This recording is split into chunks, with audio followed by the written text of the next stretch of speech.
Bismillahirrahmanirrahim. Assalamualaikum warahmatullahi wabarakatuh.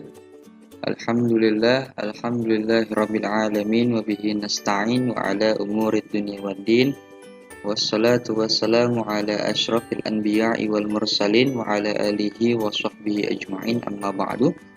Anak-anakku, bagaimana kabarnya kalian semua?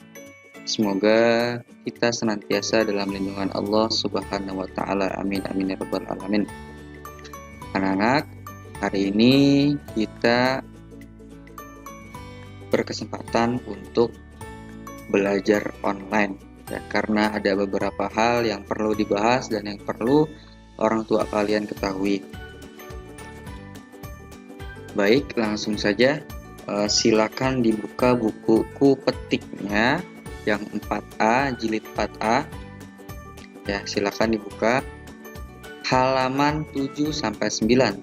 Jadi kita akan belajar tema 1, pembelajaran yang ketiga, pelajaran IPA KD 3.6 dan 4.6. Halaman 7 sampai halaman 9.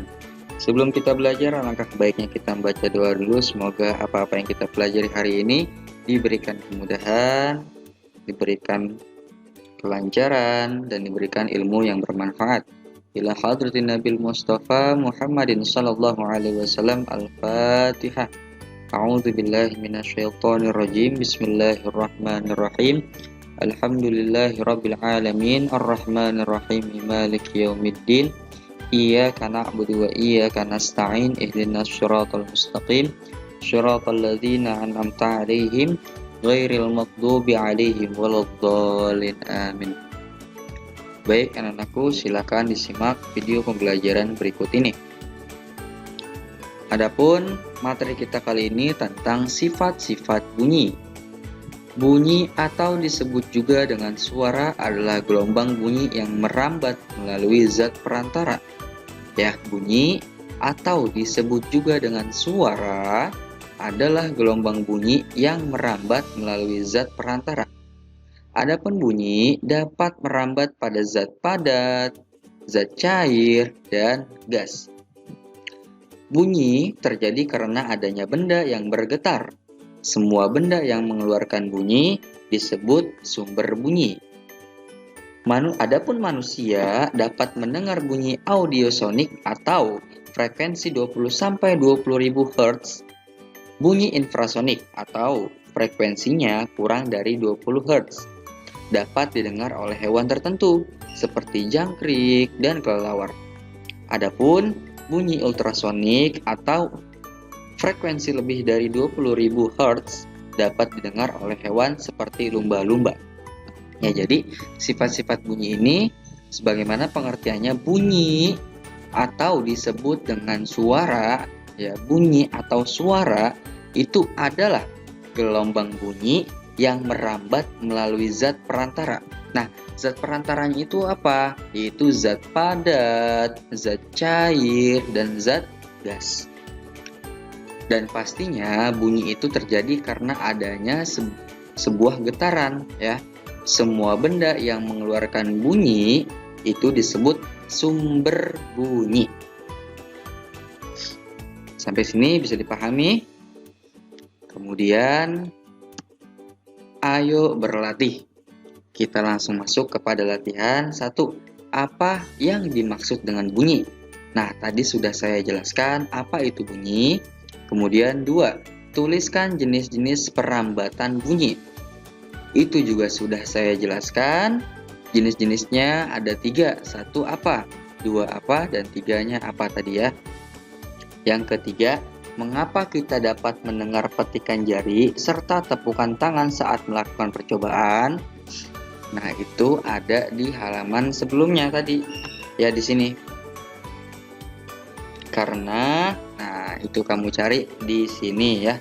Kemudian, nomor 4, jelaskan faktor yang memengaruhi cepat merambat bunyi. Itu dijelaskan. Ya, jadi untuk pelajaran tematik atau kupetik itu tugasnya 1-4 ya. Kita belajar IPA tentang sifat-sifat bunyi. Kemudian kita lanjut ke pelajaran Fikih. Fikih kelas 4 halaman 3 sampai halaman 4. Ayo mengamati. Cobalah amati teman-teman di sekelilingmu. Apakah teman-temanmu sudah pernah di khitan? Jika sudah, maka mereka telah melaksanakan salah satu kewajiban menyempurnakan ajaran agama Islam. Tahukah kamu bahwa khitan adalah salah satu fitrah manusia yang sangat penting bagi kesehatan kita? Nah, khitan itu apa sih? Nah, ini ada pengertian khitan. Dalam agama Islam, khitan merupakan sebuah tuntunan syariat yang mulia sebagai penyucian diri dan bukti ketaatan kita kepada ajaran agama. Khitan adalah memotong kulit ujung yang menutupi hasyafah. Hasyafah itu artinya pucuk daripada kemaluan, ya. Khitan itu sunat, ya. Yang belum tahu apa itu khitan itu sunat. Pada kemaluan siapa? Kemaluan laki-laki. Ujung kulit kemaluan tersebut seringkali menjadi sarang penyakit yang berbahaya, seperti kotoran, virus, najis, dan bau yang tak sedap. Namun, yang lebih utama, berkhitan adalah untuk menyempurnakan fitrah kesucian. Dan ini ada gambar 1.1, ada anak sedang dikhitan, ya, oleh dokter yang ahli, yang sudah lihai, yang sudah pandai. Khitan itu sunat, ya. Allah Subhanahu wa taala berfirman dalam surat Al-Baqarah ayat 222, A'udzubillahi minasyaitonirrajim. Bismillahirrahmanirrahim. Innallaha yuhibbut tawwabina wa yuhibbul mutatahhirin. Yang mana artinya, sesungguhnya Allah itu menyukai orang yang bertaubat dan menyukai orang yang mensucikan diri. Quran surat Al-Baqarah ayat 222. Dalam sebuah hadis, Rasulullah SAW bersabda, kesucian atau yang disebut dengan fitrah itu ada, yaitu dengan cara dikhitan, mencukur bulu kemaluan, mencabut bulu ketiak itu ketek, ya, memendekkan kuku dan memotong kuku. Hadis riwayat Bukhari dan Muslim. Ayat dan hadis di atas menegaskan kepada kita bahwa Allah Subhanahu wa taala itu menyukai orang-orang yang senantiasa membersihkan diri atau bersuci. Berkhitan atau sunat termasuk salah satu cara bagi laki-laki untuk membersihkan diri atau bersuci.